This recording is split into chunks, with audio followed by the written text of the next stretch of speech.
This week, Japan's Defense Minister Koizumi Shinjiro traveled to India and Australia to meet with both his counterparts in Delhi and Canberra, deepening Tokyo's key defense and strategic relationships.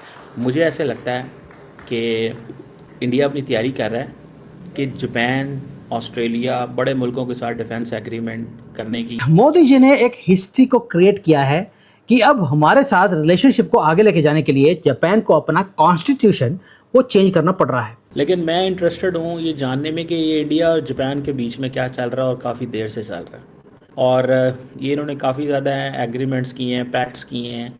Japan जो है वो पूरा का पूरा blueprint, तभी core development का काम किया है उन्होंने, पूरा ब्लूप्रिंट इस सारी चीज़ का, कोर टेक्नोलॉजी का, उसे भारत की एक कंपनी है भारत इलेक्ट्रॉनिक्स लिमिटेड, ये उसको दे दिया। दूसरी बात ये है कि जो लीडरशिप है जापान के अंदर, वो समझते हैं कि हमें इंडिया जैसे मुल्क के साथ मिलकर काम करना चाहिए। लेकिन जैसे जैसे चाइना एग्रेसिव होता गया तो जापान को पता लग गया कि अब वो अकेला बीजिंग को वो हैंडल नहीं कर सकता, उसे पार्टनर चाहिए। इंडिया इस्तेमाल करने में कामयाब हो गया। वो गलती पाकिस्तान की थी, पाकिस्तान ने कभी जापानीज को सेंसिटाइज ही नहीं किया था। It's a big loss to us. तो क्या इस सिचुएशन में पाकिस्तान को मुस्लिम उम्मा में लीड करते हुए एक मुस्लिम ब्लॉक बनाने की जरूरत है? नया दोस्तों, न्यूटन का एक थर्ड लॉ है जिसे लॉ ऑफ मोशन भी कहा जाता है, और इसके अनुसार every action has an equal opposition reaction, यानी हर एक्शन का विपरीत रिएक्शन होता है। और अभी जो खबरों में चल रही है कि भारत और जापान के बीच में डिफेंस कॉपरेशन में जापान ने डिफेंस से रिलेटेड बहुत सारी टेक्नोलॉजीज न सिर्फ भारत के साथ शेयर करने का, बल्कि भारत में डिफेंस मैन्युफैक्चरिंग करने का भी प्लान बनाया है। और अब आप सोच रहे होंगे कि आखिर इसमें न्यूटन का थर्ड लॉ कहां से आ गया। तो दोस्तों, अभी जो पाकिस्तान, तुर्की और सऊदी अरब ने एक्शन लिया है, यानी तीनों देशों के बीच में जो डिफेंस एग्रीमेंट हुआ है, उसका तो ऑपोजिट रिएक्शन भी होना ही था और होकर रहेगा, जिसमें भले ही भारत किसी दूसरे देश के साथ उस तरह का डिफेंस एग्रीमेंट न करे जैसा कि attack on one, attack on all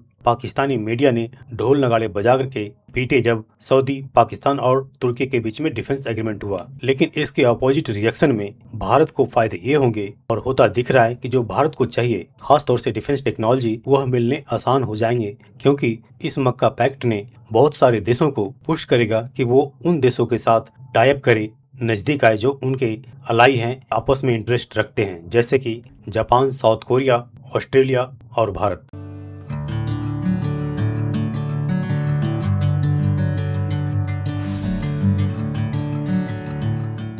वो ये है कि भारत और जापान वो कंक्लूड कर रहे हैं एक मैसिव डिफेंस का मिनिस्टर्स की मीटिंग को, और उसके अंदर बहुत बड़ी बड़ी टेक्नोलॉजीज हमें ट्रांसफर की जाएगी।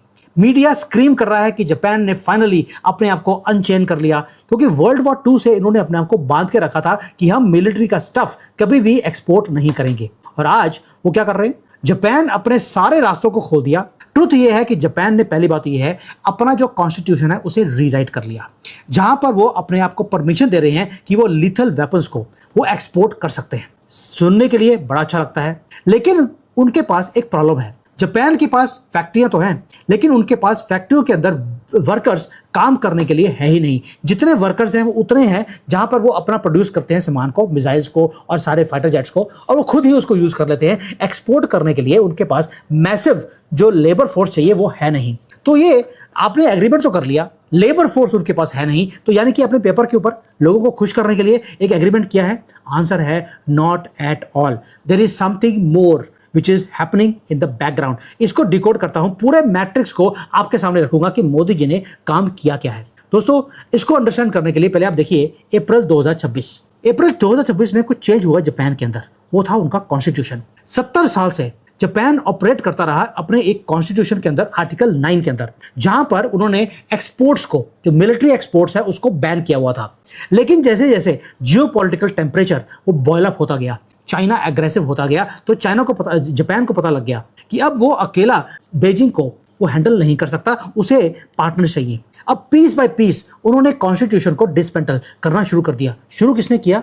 भारत का जो, या मोदी जी का जो सबसे बड़ा दोस्त था जापान के अंदर, वो था शिंजो आबे। उन्होंने 2014 में इस कॉन्स्टिट्यूशन को आहिस्ता आहिस्ता डाइल्यूट करना शुरू किया। उसके बाद आए किशिदा, 2023 तक वो भी लगे रहे कॉन्स्टिट्यूशन को आहिस्ता आहिस्ता कट करते रहे। और फिर आती हैं प्राइम मिनिस्टर, हमारी फेवरेट ताकाइची जी। वो मैं फेवरेट क्यों बोल रहा हूँ, क्योंकि चाइना अगर किसी और मंत्री से डरता है, लेडी मंत्री से, वो ताकाइची हैं। पिछले 4 महीने से ताकाइची एक ही काम कर रही हैं कि अगर हमें सर्वाइव करना है तो हमें अपने जो लीथल वेपन्स हैं इसको एक्सपोर्ट के बैन को रिमूव करना पड़ेगा। और उन्होंने रिमूव कर भी दिया। सबसे आगे आया भारत, जिसको ये अपने वेपन्स को ट्रांसफर किया जाएगा, उसके अंदर भारत भी है। लेकिन जो ग्रीन लाइट तो दे दिया आपने कि भाई अब जो जापान है वो अपने डिस्ट्रॉयर्स, मिसाइल्स, फाइटर जेट्स उसको एक्सपोर्ट करेगा। लेकिन इस सारी पीस ऑफ जो पूरी ये कथा है उसके अंदर पाइपलाइन में एक मिसिंग पीस है, वो है जापानीज कॉन्ट्रैक्टर।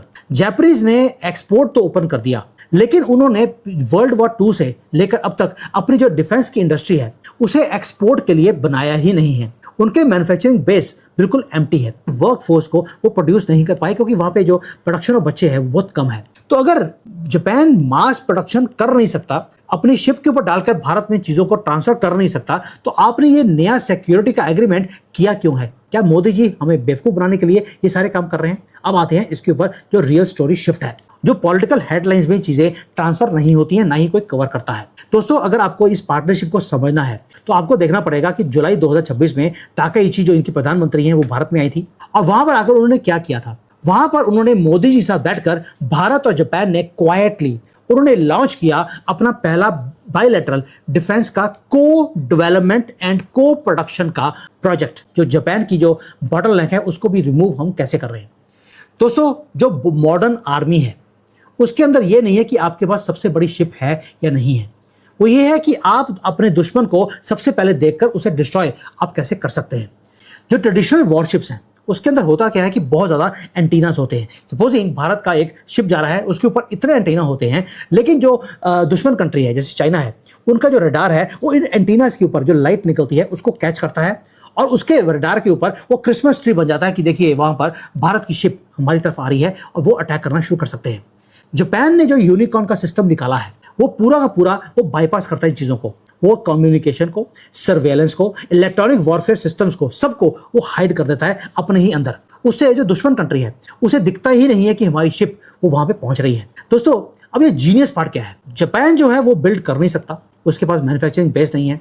उन्होंने पूरा का पूरा ब्लूप्रिंट, तभी कोड डेवलपमेंट का काम किया है उन्होंने, पूरा ब्लूप्रिंट इस सारी चीज़ का, कोड टेक्नोलॉजी का, उसे भारत की एक कंपनी है भारत इलेक्ट्रॉनिक्स लिमिटेड, ये उसको दे दिया। यानी कि भारत अब इंटीग्रेट कर रहा है जापानीज टेक्नोलॉजी को अपने साथ और उसे लोकलाइज भी करेगा। ये तो हो गया रियल स्ट्रेटजी, जहां पर जापान प्रोड्यूस नहीं कर सकता, हम कर सकते हैं। जापान प्रोवाइड करेगा ब्रेन को, ब्लूप्रिंट्स को, और भारत प्रोवाइड करेगा मसल को, क्योंकि जापान के पास मैन्युफैक्चरिंग वर्क फोर्स भी नहीं है और मैन्युफैक्चरिंग बेस भी नहीं है कि वो स्केल अप कर सकें और एक्सपोर्ट कर सकें। भारत के पास वो चीज़ें हैं, हमने वो चीज़ दिया जो हमारे पास है, जापान ने वो दिया जो उनके पास है। और साथ में उन्होंने बोल दिया कि हमारे पास वर्क फोर्स नहीं है, भारत को बोल दिया कि आपके 50,000 से लेकर 1 लाख आपकी वर्क फोर्स हमें चाहिए, जो हमारे यहाँ पर प्राइवेट कॉन्ट्रैक्टर के साथ मिलकर वो वहाँ पर जापान में वो प्रोड्यूस करेंगे। कुछ प्रोड्यूस भारत में होगा, कुछ जापान में होगा। को प्रोडक्शन, को डेवलपमेंट, इसी को बोला जाता है।